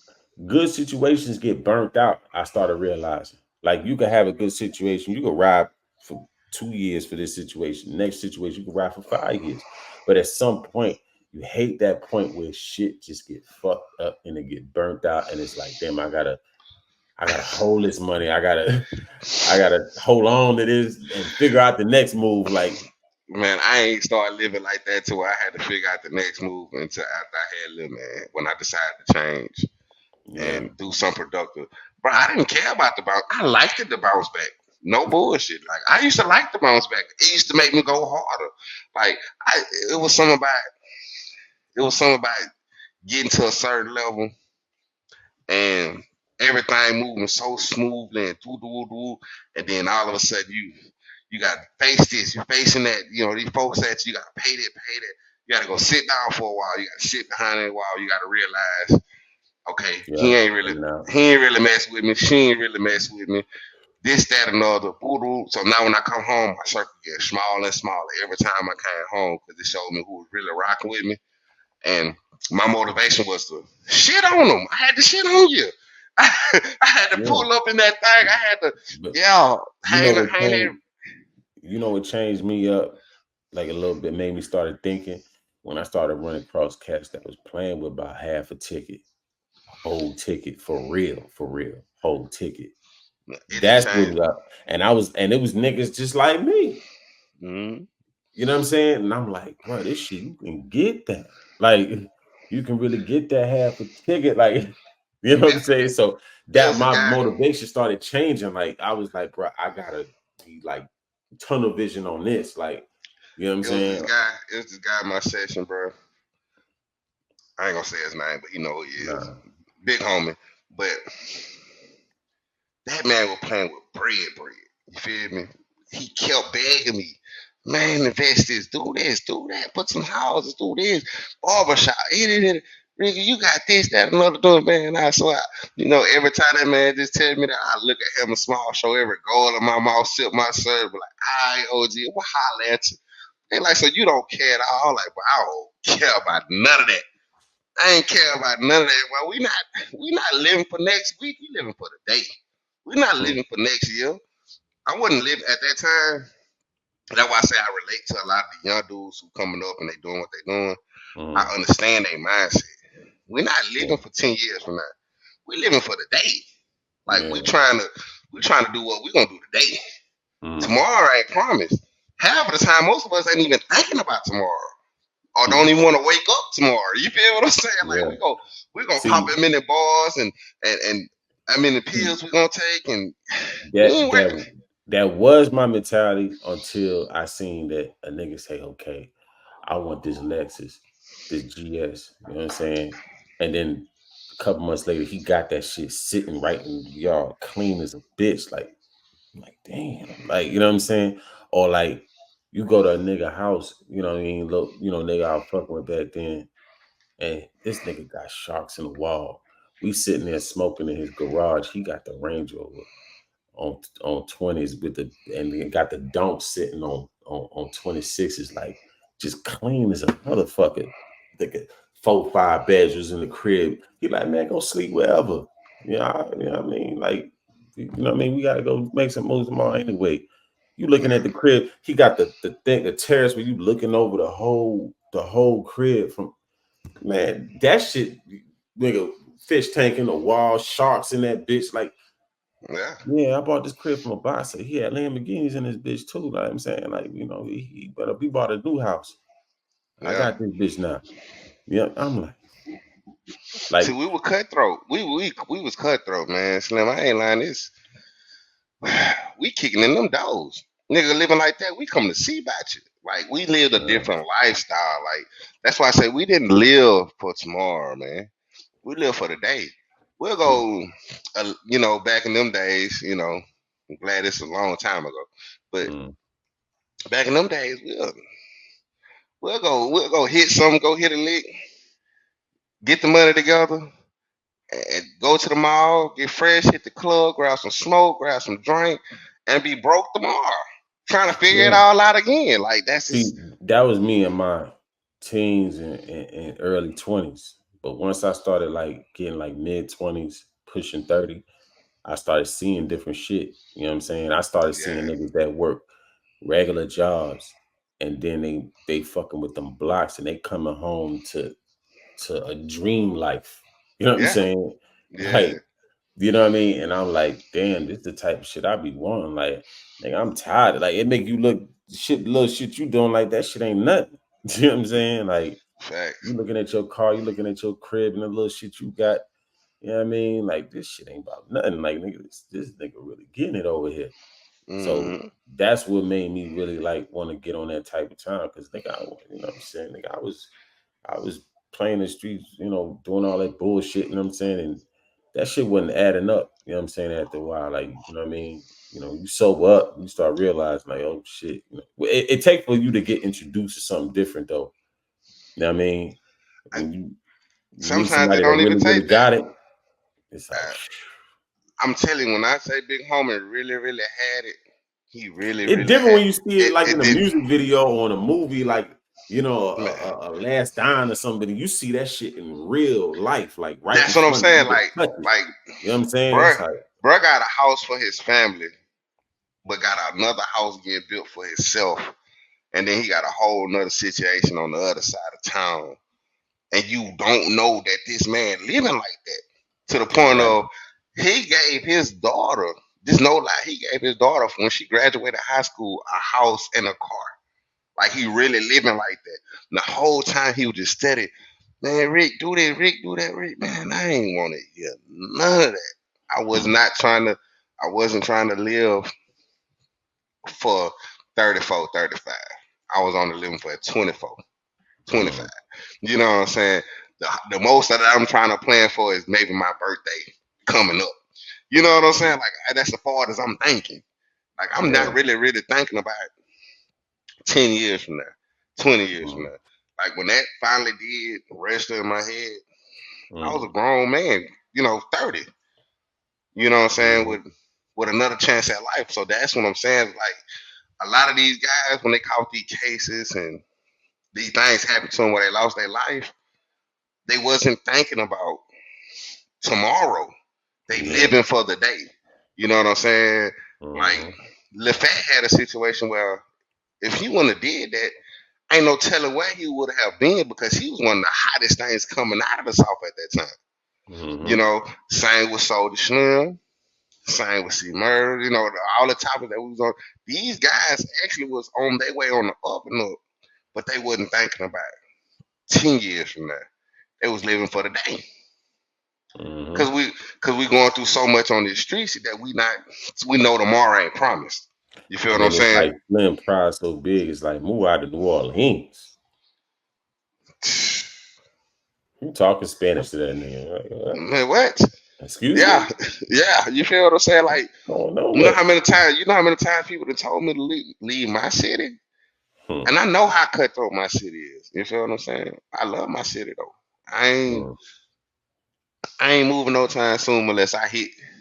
I hit for them M's that I'm talking about. Then I know I gotta get from out there because I know they'll get me just like anybody else. You know what I'm saying? So I understand that situation, but nah, bro, I ain't just leaving. Like, no, this home.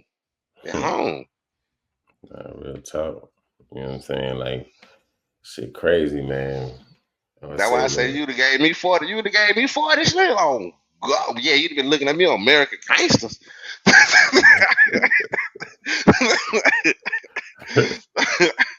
swear. Yeah.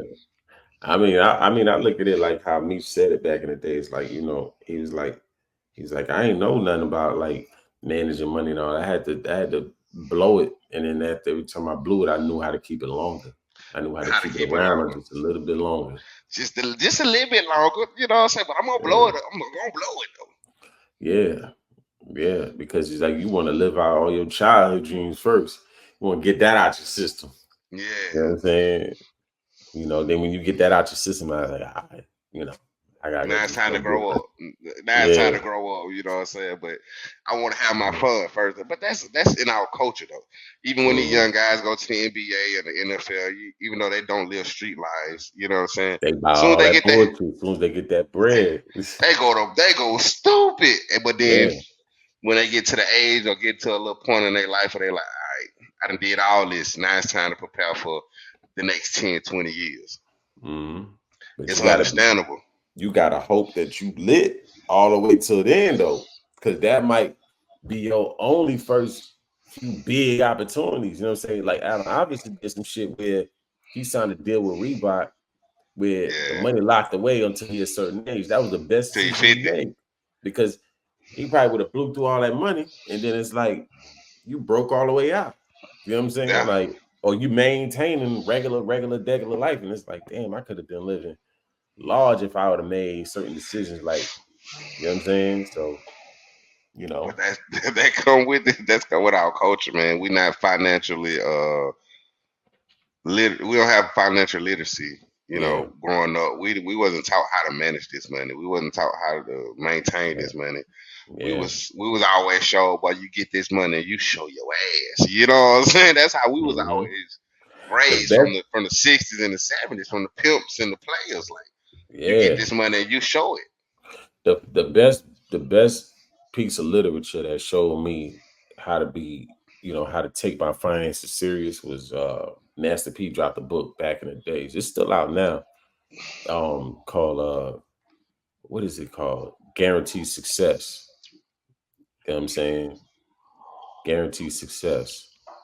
And it broke down, you know, it had like he gave knowledge in there, but it also had like questionnaires that after every chapter to make sure that you understand what the hell you're reading. You know what I'm Yeah. saying? That was one of the best books that I bought. That's why I bought it again digitally. You know what I'm saying? But that was one of the best books. It taught you about being serious about your finances. Just stop blowing the money on some bullshit. You know what I'm saying? Know how to manage your bread. You know what I mean? Yeah. For real. I mean, even in my 34, I ain't gonna lie to you. I still fuck up some bread. I ain't gonna lie. Yeah. But I'm very responsible with what I spend my money on.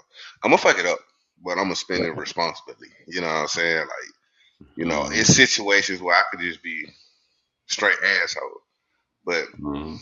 you know, I think about the kids and I think about those things and situations like Shit, you think like, you know, not shit when we got out of school, you know what I'm saying? I was like, I wanted a foreign, but the foreign I wanted is nowhere near what yeah. that shit was up there. You know what I Mm-hmm. mean? And I was like, Yeah. damn, that don't even make sense. You know what I'm saying? Like, Yeah. go do all that, like, you know what I mean? Like, and then I'm a basically be a target, like, you know, because that shit stand out. You know what I'm Yeah. saying? And see, that's what I was saying. You know, when I had my whole situation, I was just like, when we got out of school, I told her I just wanted I just wanted to rebuild. I wanted to take my time and rebuild. Mm-hmm. Inside and I changed everything from the foundation up about my life, about myself. And Mm-hmm. I understood that some people, it's, you know, 2-3 months they up and running. Some people it take a couple years for them to get it. You know what I'm Yeah. saying? And I'm okay with me taking my time. You feel what I'm saying? Like Yeah. You just I, can't I throw it ain't in. all away. You Yeah, know I what I'm just I saying? went in. I went in no rush to do it. You know what I'm saying? I want to do it slowly. Like I'm one Cause of them look, guys that like the process. cause look, right? Let's say let's say you see that lack, right? That lack 30, right? You got 40, right? So you Yeah. like, damn, 30, you know, they're gonna add the taxes, gonna be about 35, 36. You know what I'm saying? You might be able to Mm-hmm. get it back to maybe like 33, 34, but you like, damn, that's damn it all my whole damn bag. I won't get up. I give You him see what I'm saying? 15. You see what I'm saying? Like, you know what I mean? Like, so now you got to think different. Like, man, I know I can't do that. I can't do that. Yeah. I Yeah. gotta. I listen. I'd rather finance that bitch and put like 10 down, nigga, and just Yeah. pay You y'all feel niggas slow and keep the rest of that bag. Like, you know what I'm saying? the And keep about situation I'm in now. The 25. situation I'm Like, in. I could have got the car that I wanted, but I was like, you know, but it's being gonna break you. responsible. Yeah. I just knew what my moves was. It's like, I mean, you could get it back, but it's like now it's like, you know, sometimes, you know, when you got a big ass bill on your head, nigga, it's like you working for that now. You work for that. yeah, yeah, You ain't yeah. working And the freedom. The I don't freedom like ain't the that. same no more when you could just play with the money. Oh, I want to buy a pair of sneakers. Oh, today I'm gonna put it up. The next week I want to do something. No, you can't do that no more. Hell no, you got to This pay it that chunk way. of your money gotta go here Yeah, every trip. You know what I'm yeah. saying? And I was like, no. That's why I made sure when I did what I did, house and the car and everything, I made sure when I looked at the numbers, Mm, I made sure that it made sense. yeah. You feel what I'm saying? So it was like, you know, my last situation I was in with with my son mama, Mm, I was doing about 1,500 a month just on rent. Just on rent. mm, You know what I'm saying? So when we separated, went our own way, I made sure that I cut my costs. So mm, that same 1,500 I was paying on rent, now I'm paying that for rent, a car note, and insurance. That's them three things on that same 1,500. mm. You feel what I'm saying? Thinking to myself like, I did this for 2 years straight with no Mm, problems. You know what I'm saying? mm, Now I'm making times what I was making, and I'm just cut that shit down in half. Now I got all of this to play with. You know what I'm saying? So it's like yeah. you gotta start thinking to yourself like, you know, once you see what you can and can't do, you understand like stay under this, stay under that. You be able to take this, move with that, save this, say that, and still be able to live your life that you normally like. Because I'm gonna buy my shoes, I'm gonna buy my clothes, I'm gonna stay name brand down. I'm gonna, you know what I'm saying? I learned this from this rapper Prodigy, God rest his dead, right? He said this, it was like a low-key interview from back in the days. He said, man, dudes be blowing $1 million on bullshit. He was like, nigga, I could take $1 million, put it in the bank, and I make like $50,000 a year just off that million, just in interest, right? So he's like, if I budget my money every month, that's $4,000 a month. Mm-hmm. 5 grand a month. I could maintain, I could pay a mortgage. You know what I'm saying? I could even pay a car note. I could maintain my lifestyle and I ain't gotta work. And I ain't gotta work. You know what I'm saying? Mm-hmm. You And know, that's so the mentality that you gotta have when you understanding what you're dealing with. Is like the whole thing is to get out of this shit so you ain't gotta slave for these folks no more. exactly. You ain't got a slave no more. You know what I'm saying? So that's the And a thing. lot of these rappers and entertainers, they get in that situation and they don't think that, It's never you gonna know, end. yeah, like that shit gotta end. You know, Like it ain't too many. It ain't too many like, boosters and Snoop Dogs that can keep dropping albums and shows, and it ain't too many of them. You know what I'm saying? Jeezy had all that money at one point in time. He out here doing shows trying to promote a new album. mm-hmm. You know what I'm saying? Same with and, Gucci Man. Like, and I man, know the difference between somebody that has to tour and somebody that wanna tour. yeah, yeah, yeah, You know what I mean? yeah. You know, like I see like Keith Sweat out here, you know what I'm saying? And He oh, you got know a what? tour. He got a Got a tour. tour. He He got a looking tour. like, oh man, another show. Like, you know what I mean? And then you see somebody like Jay or Dre or something like that, you know, they go do a tour, they having fun, they bringing everybody out, you know what I mean? You know, and Yeah, then they ain't coming out for another 10 years. yeah, You know what I mean? yeah. They'll Like hit a couple cities and they you gone. remember we had that conversation. You was like, you know that people classify Boost as a broke millionaire, Yeah. and I was like, I just disagree. I disagree because it's like Boost is just the type of guy that ain't gonna sit down. You know why? You know why certain people would say that, because he ain't got them type of looks where he ain't got to do much. He got to hustle for every dollar. I just think he do that because that's just the person he is. I don't think he has to. Like, Yeah, honestly, I yeah. think if Boosie wanted to, he can sit down for a year or two and be straight and don't have to make nail move. But I just think it's the hustle that's in him as the guy that just doesn't settle for. But when you look at a nigga like, let's say, okay, compare, like you look at a nigga like Ross. You know what I'm Yeah, saying? Ross don't really got to do much or nothing. but he came up in a different era. He maximized them deals. Yeah, but that's what I'm saying. He came up in it. See, when Ross came out straight commercial. Mm-hmm. He sounded Straight different. commercial. Straight commercial. But when you got to think about Boosie, Boosie came out underground for 10 years before he ever signed a major deal.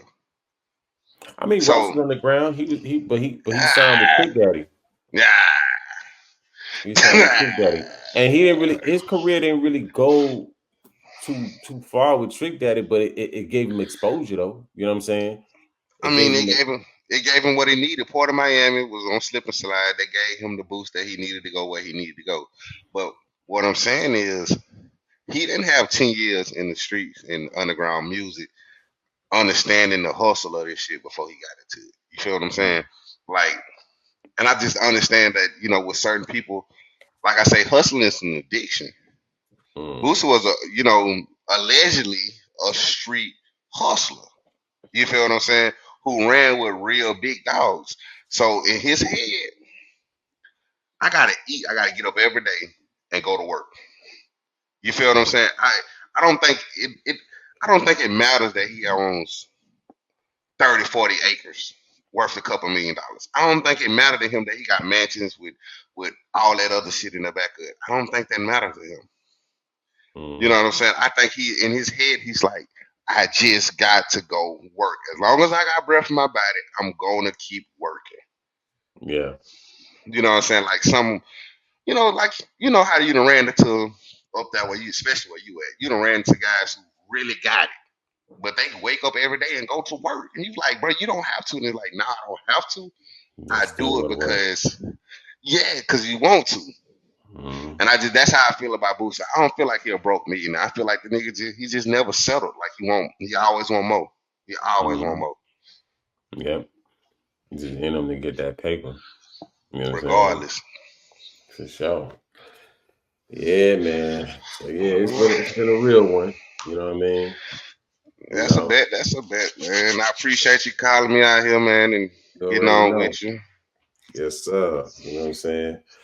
You know, shout out to the people that's tuning in. I don't care if it's 1 or 2 people, I appreciate all of y'all till the build all the way up. You know what I'm saying? Facts. Yeah, man, we gonna tap in again. You feel me? Most definitely, man. I appreciate you, man. I'll come back in next time. Just holler at you, boy. Yes, sir. All right. You already know. Peace. All right.